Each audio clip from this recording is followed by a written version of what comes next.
Welcome to the latest update program. The topic of discussion is Pravaha Portal.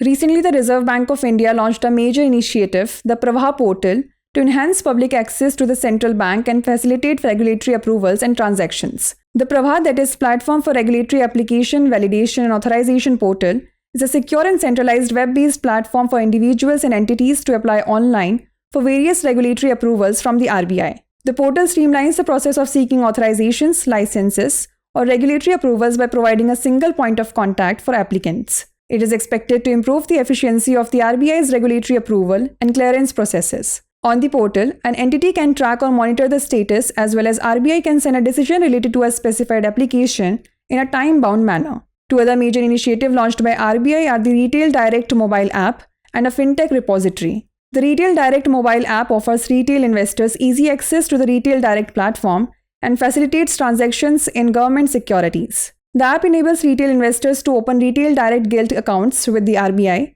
participate in primary auctions for GSECs, and buy and sell GSECs in the secondary market. The Fintech repository is a comprehensive database containing information on the Indian fintech sector. The repository aims to provide a better understanding of the sector from a regulatory perspective and facilitate the design of appropriate policy approaches. Now is the time to test your knowledge. The question is, Pravaha Portal, sometimes mentioned in the news, is related to which of the following organizations? Ministry of Health and Family Welfare, Securities and Exchange Board of India, Reserve Bank of India, or Ministry of Education?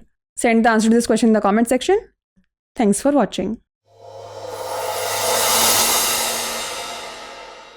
For more informative content, like, share and subscribe, and do not forget to press the bell icon to get the notifications.